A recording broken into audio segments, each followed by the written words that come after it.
Hi, and welcome to The Secret Life of Parkinson's. My name is Jessica Krauser, and I'm here with Brian Baker. Hello, Jessica. And today we have a special guest with us. Another special guest. We have Ruth Stenberg. Hi, Ruth. Hi. How are you? Good. And Ruth, actually, I know Ruth because her husband Rick exercises with us, and Rick has Parkinson's. I'm not sure if you ever got a chance to meet Ruth until today. I don't think we have. Okay. I think we've seen each other, but At some picnics and Yeah. things. Brian, Ruth, Some Ruth, get-togethers. Brian. Okay. He's nice most of the time. But I'm really excited to have you come on with us today and to talk to us about being a caregiver for a Parkinson's spouse, family member, I'm sure all of the above. But before we get started, I know Brian and I just wanted to let you know we really appreciate you coming on. And yeah, it's not easy to be vulnerable. It's, and tell people what goes on in your personal life, and we appreciate you stepping in here and doing this for us. Sure. I think what you're doing is important. I think it help us from our perspective to see, from a caregiver perspective, some of the things maybe that we can do that, to help them help us. So. How can we help you? Help us help you. So anyways, why don't we just learn a little bit about you and Rick and how long you guys been married and how many kids do you have, grandkids? Yeah, we have been married 51 years almost. Oh. And we have 3 kids, and 2 of them live in the area and have grandchildren here. And then our daughter lives in New Jersey, and she has 2 kids who are brand new grandchildren. So it's fun. I bet that's got to be a lot of fun. So when was Rick diagnosed with Parkinson's? How long ago?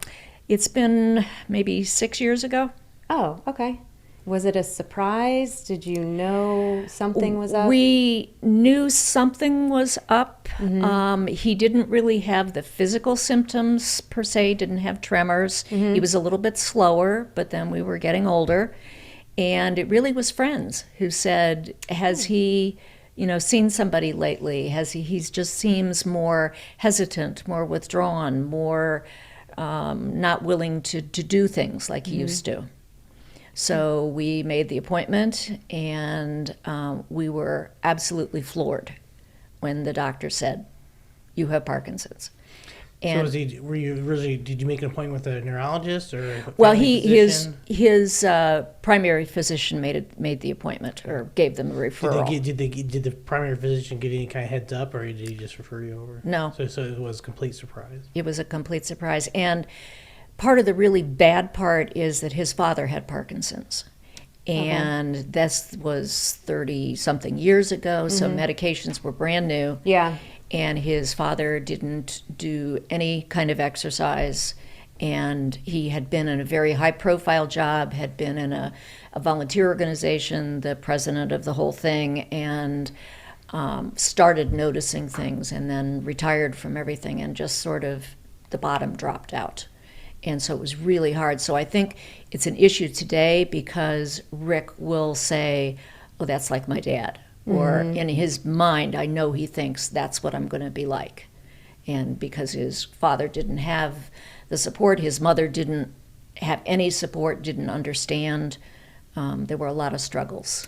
So what kind of support do you guys feel that you have now that Rick's parents did not have? Well, I think the medications, the fact that there's so much more known about the disease and that they're continually tweaking things. I think the PD Next Steps family, really the incentive to exercise. He's exercised his whole life. I mean, he used to go to the Y and open the doors at 4 a.m. and exercise. So this has been a lifelong thing that he's done, which I think has been good for him. But I think the knowledge that we've been able to gain, the support, the friendships, all of the above has really made a huge difference. How has it affected you? Because that was one of the things that we wanted to talk about. Like we always talk about the patient's journey. What has your journey been as being the care partner? Like when he was diagnosed, like what did you go through? Well, and I had obviously known his father when he went through that, so I had some of the same expectations that within a year he would be, not mobile, not able to talk. Yeah. I had a little bit of that too. And I think it's a bit of a dance, sort of, because I want to be supportive. I want to put him in situations where he's going to thrive and enjoy what he's doing. On the other hand, I've kept up my entire life. I mean, I don't work anymore, but I'm very active in volunteer and exercise on my own. So some of the times you just worry, am I doing enough? Am I doing too much? And that varies according to what's going on with him. So to me, it's very much, no day is like yesterday. So let's talk about your traveling. Because did you guys always travel? Yes. Far, or just do like road trips? Like what type of? No, Rick was a scuba diver, and so our two sons took their certification, and he took them on trips where they could go diving. We took the boys, because our daughter was too little, out west on the train. We've gone to Canada many, many times. So we did a lot of traveling when the kids were little, because everybody kept saying, wait until they're older, and I thought, I'm not going to wait, because they're never going to be this way again. So we've really done a lot, and then we've continued after the kids left to do the things that we wanted to do. Yeah. So how has the Parkinson's impacted that at all? Has it at all? Well, the first year after he was diagnosed, we were supposed to do a long distance bike ride. We've always ridden bikes, and we've done some trips with Road Scholar that involved biking in Florida. And we were signed up to do another one, and he basically said, I don't think I can do this. So Did he physically think he couldn't do it, or Yes. emotionally he just didn't physically. Because even when we were on the previous one, he was always at the front of the pack when we rode, and he was behind and struggling somewhat physically. So he still said, that was just an aberration. I just wasn't feeling good, whatever. So we signed up for another one. And that was when, he said, I can't do it. So did you just take time or a year off from traveling altogether, or just staying away from those types of activities? Yes. Okay. Yes, because we had planned to do a week on the other end of that trip in Florida. So we went ahead and did that part. We just didn't do the bike part of it. How does he do with traveling? How are you guys? He has a lot of anxiety about it, but he's created a system. I mean, he has a list of, this is what I am taking with me, and he knows where he's going to put it. He keeps his meds in a special backpack, and they stay with us no matter what we're doing, because he's concerned about leaving them or losing them. But I think it's the anxiety more. And then I try to plan the trips so that they're going to be not as stressful. So we plan ahead. I make reservations so we know where we're going to stay. I try to stay somewhere 2 to 3 nights, so there's some continuity so that we're comfortable. We just took a train trip, and that was a little bit unnerving, just because it was new and it was COVID, and that was a little bit of an issue. But we're glad we did it. And where else do you go? Well, we've been, in the last year, we've sort of lucked out with COVID kind of stuff. We did a boat trip around New England, around the ports of New England. Nice. And for Parkinson's people, I think, at least with the anxiety, being able to unload your clothes into on a ship, and then not have to repack and unpack and that stuff made it nice. What? I'm just thinking, right after I got diagnosed, I just had to travel for work, and I couldn't zip my suitcase.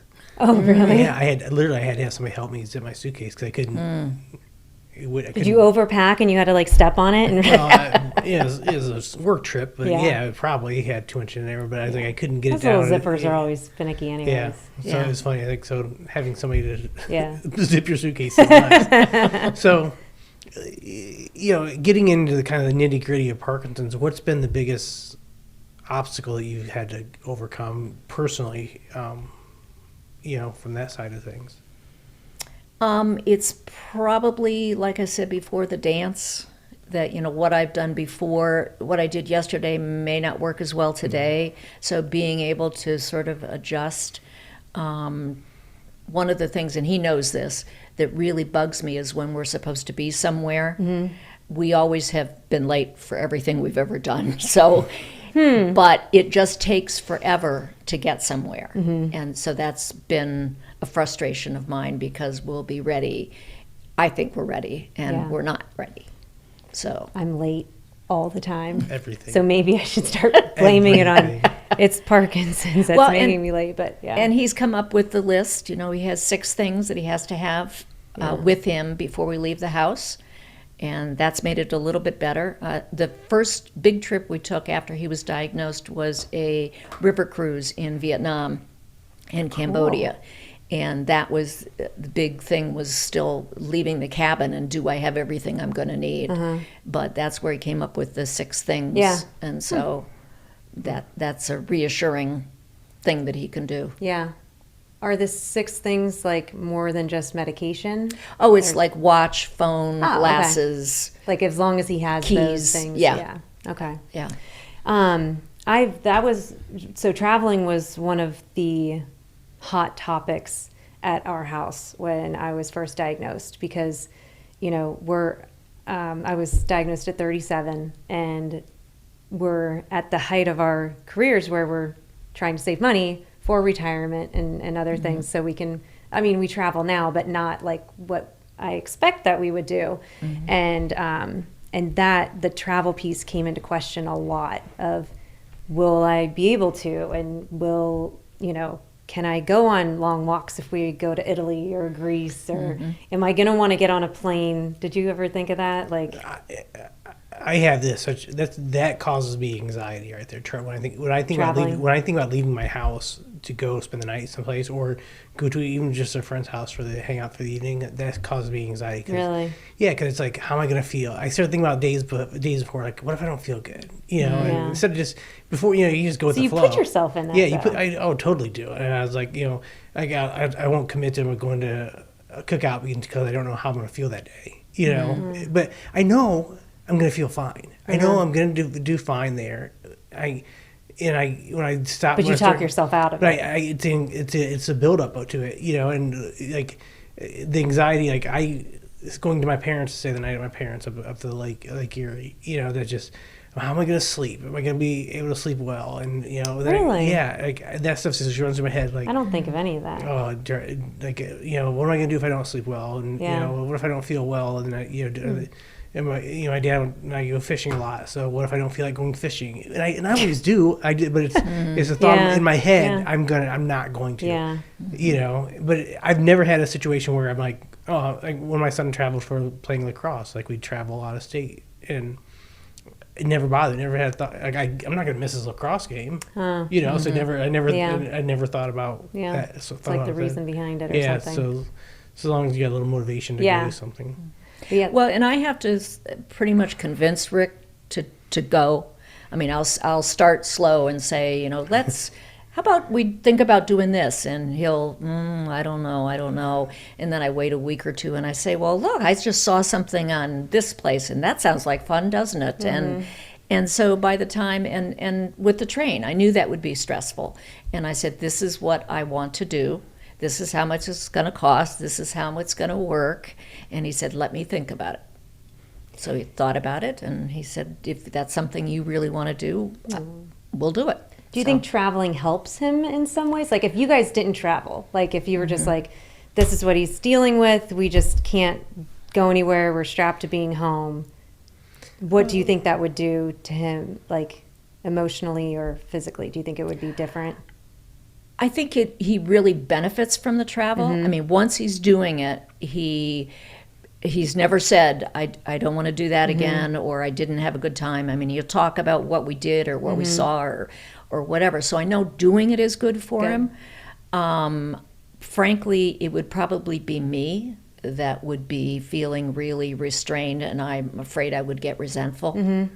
But that hasn't happened. Yeah. So. Oh, that's good. But he's once he does it, he's much better. Yeah. Yeah. But the thought, like the anxiety, like you were saying, of how's it going to go? The buildup of it's worse than in my head than actually doing it. So. Yeah. Yeah. And there's a decent number of people within our little Group, I guess, that travel. cohort, whatever you want to call us. They travel. Our community, I guess. Yeah. Well, and I think too with COVID, you've had to be careful. We've been limited to where you can go and when you can go, and that's a concern. Yeah. Yeah. But I do have to say though, again, like I was to the point of our community, like how many people go to Florida and Arizona and like all these different places. I know a couple of them one just went to Spain, another one's going to Greece. So that has me energized and feeling like, okay, like there are people that I see who've had it for years and they can do it, like, I don't want to say without a problem, but they plan for it. They, take other things into consideration and can still do it. And I think that's really big. Yeah, I think it's just like for me, I always just tell people, like, if we're going to go do something and I don't feel like doing it, just go do it and don't feel bad for me. I'm going to stay. I'll stay and relax and sleep, and I'll feel better. But I guess that's part of the anxiety of having. I don't want to ruin anybody else's fun, so I don't want to. I don't want to be the party pooper. Well, I build in, a nap times. I build in times when we're not going to do anything. What? Can you plan my vacation? Can we just go on vacation with you? So, like, is there any advice that you've gotten from other caregivers, or that are there other caregivers that you talk to, like that? Do you have your own community? Yes. And who is that comprised of? For the most part, it's spouses, wives, and people will call each other. We'll go out to lunch. We'll get together. I think people feel pretty free to call each other. That's good. And say, I'm having a really hard time. What do you think? And so I feel the support because of PD Next Steps. The support that's there, it's because of the Care Partners group. Yes, that's there. Okay. Yeah. What about family? Did you guys talk to family right away when? Pretty much. Yeah. We, in fact, when we first moved to Columbus, we had our kids together and had a special dinner and told them we were moving to Columbus, which was not what any of them wanted at the time and has turned out wonderfully. But the same thing, we took the adult kids out for dinner one night and told them. And as I think most families, they knew something was going on, but they didn't know what it was. And at least the boys remembered their grandfather. So immediately that was their first thought too. But since then, we've tried to get the kids together to do something, and they say every time, nothing's going on, is it? Is it just a family thing? We're just going out to dinner, right? Nobody has anything to tell us. Well, that's good, though. I mean, it's not, I know it's hard for people to be open and honest with their family members or, friends, and but I think it helps through, like, the healing process, or at least the support, to have that type of group and that ability to share. And I think, again, long-term friends knew something was going on. It's very hard to hide. Yeah. And he still doesn't have a lot of the physical symptoms. It's more, he does have a few, but most of it is the emotional, psychological, cognitive issues. And those are hard to hide. And those are hard to diagnose and get certain medications for. Not that it's hard to get medications for, but there's not always a medication for certain things, or right? It's just like other medications. You start taking this and then it reacts with this, and then it's too much of that, and it's too, so the tweaking of it is really important and sort of an ongoing. So if you had to give any advice to a caregiver, a new caregiver, what is something that you wish you knew or that you could tell somebody?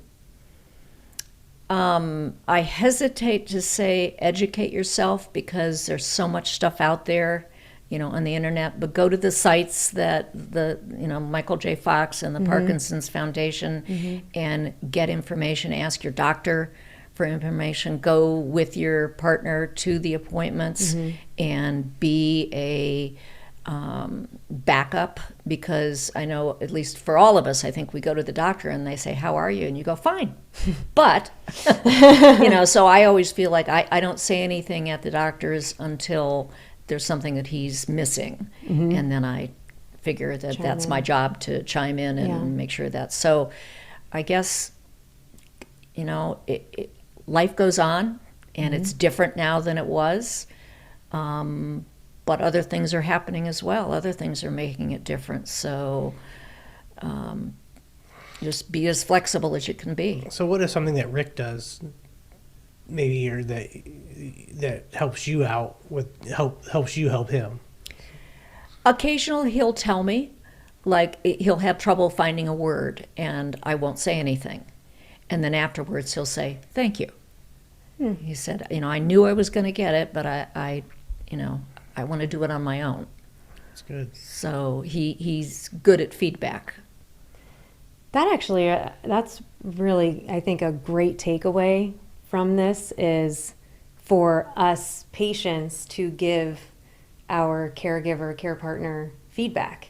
Like let them, like I'm, at least at this stage right now, I'm the opposite. Like if I can't find a word, like I'm annoyed that I can't, and I'm like, just somebody just say it for me, But telling them, just saying like, I like this or I want this, because no one can read your mind, and you don't know, like in any situation, I always feel like people always have issues of like, I don't know how to react or what I should say to people or what I should do, this and that. And so if we as the patients can just be open and upfront and give that feedback, I think that's really good. And sometimes he says, I didn't like that you did X or Y, and that's important too. Yeah, not all feedback is good feedback, right? Oh, all feedback is good. It's just not positive. Yeah. That's a better way to put it. So, okay, well, thank you so much for coming. Again, we really appreciate you just opening up and sharing the information that you had to share, and it'll go a long way with a lot of people, I'm sure. Appreciate it. And we appreciate, I'll speak for the other care partners, we appreciate you guys and reaching out and doing what you're doing, educating people. Thank you. Well, in our last 30 seconds, I'll leave you with this. Caregivers come in all forms: a parent, a spouse, child, relative, or even a friend. So for all the caregivers listening out there, I know a lot of mine and Brian's are listening. We want to say thank you, and we appreciate all that you are doing. Being a care partner can be a roller coaster of emotions, I'm sure. So find programs and resources like the Michael J. Fox Foundation and the Parkinson's Foundation so you have the tools you need to stay healthy and feel supported. Thank you guys for all that you do, and thanks for tuning in.